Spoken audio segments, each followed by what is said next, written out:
Hello everyone. In this video, we're going to be learning about how to name ions. Eventually, we're going to be naming ionic compounds, which are compounds where you have both a positive ion and a negative ion together.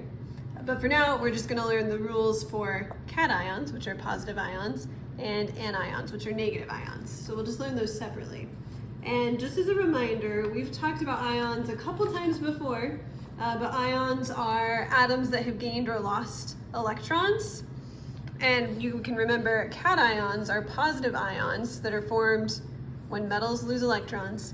And then anions are negative ions, and they are formed by nonmetals that are gaining electrons.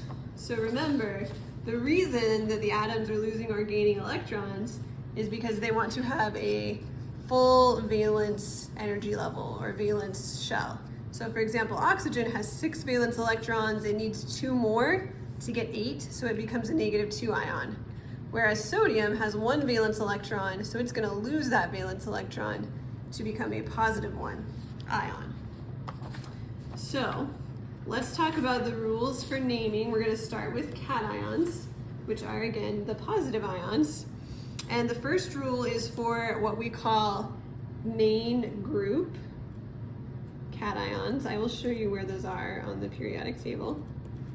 So the main group is anything that is not a transition metal. So if you remember, the transition metals are this middle section right here. So the main group cations are going to be the alkali metals, the alkaline earth metals, and then aluminum over here. So any of those atoms, when they become cations, the name of the ion is going to be exactly the same as the name of the element, which makes it really easy for us. So sodium, when it becomes an ion and it becomes Na+, we are still just going to call it sodium. There's no change to the name. Now, if your cation is a Roman numeral, or is a transition metal, sorry, and the transition metals, again, like I said before, are anything in this middle section. So things like chromium, iron, cobalt, nickel, all of these are transition metals. They're all going to make positive ions. So let's write that in. For transition metals,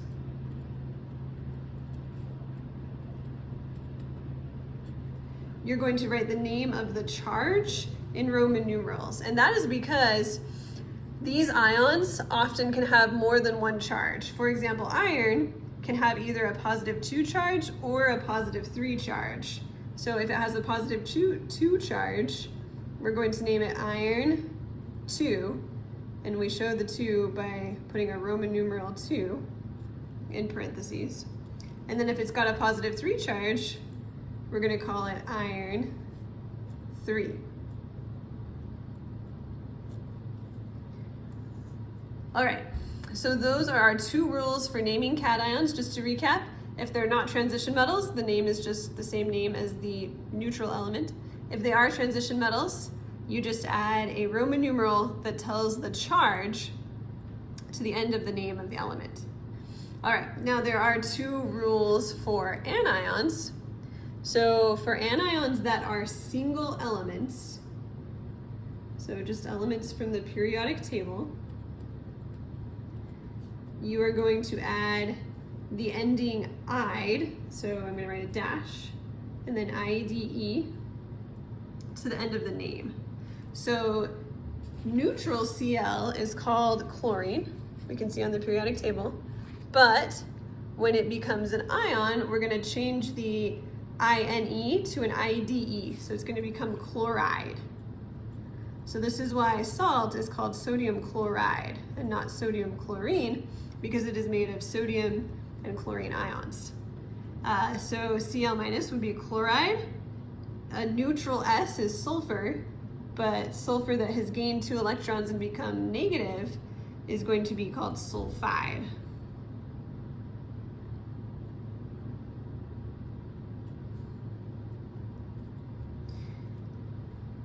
Okay, our second rule for anions is if your anion is what is called a polyatomic ion,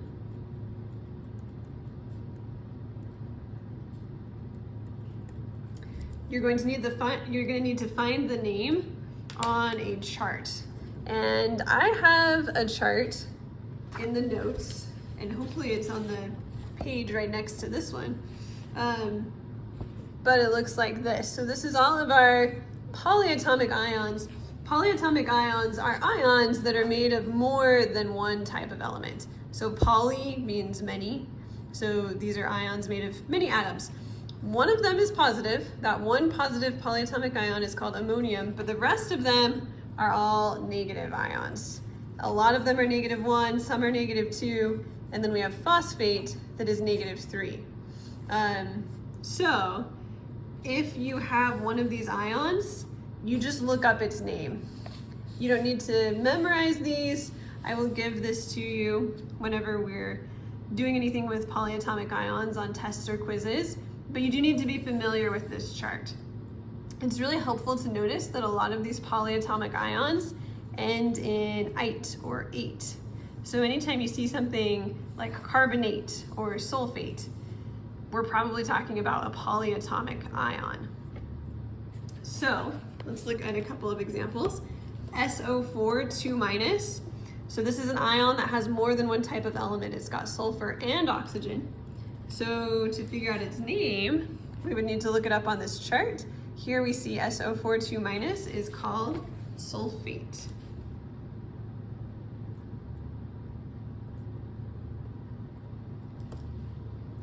Then we have NO3-, and if we look up the name for NO3-, we see that it is called nitrate.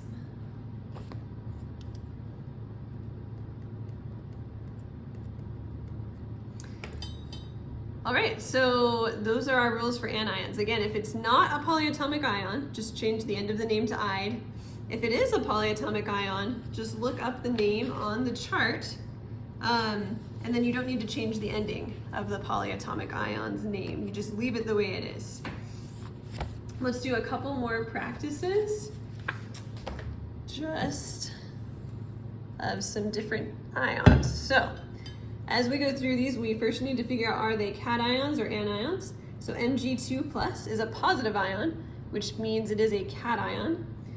So we need to follow the rules for cations. A magnesium is, in this second column, it's not a transition metal, so it's a main group cation, which means its name is going to be the same as the neutral atom, which is magnesium. So this ion would just be called magnesium.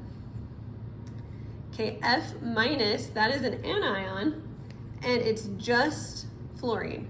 So it's a single element, so that means we need to add "ide" to the end of the name. So F is fluorine. We're gonna call it, instead of fluorine, fluoride.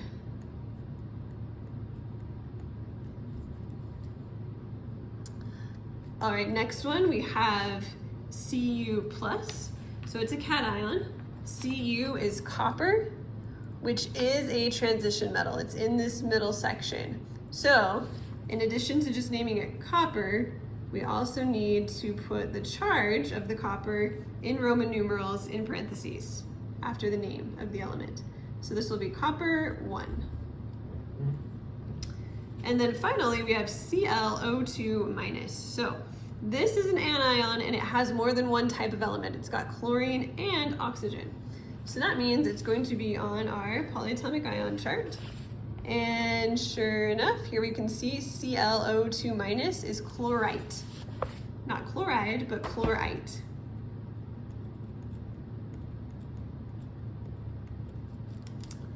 So those are our rules for naming cations and anions. We will use those later on to name full ionic compounds, but this is just our introduction.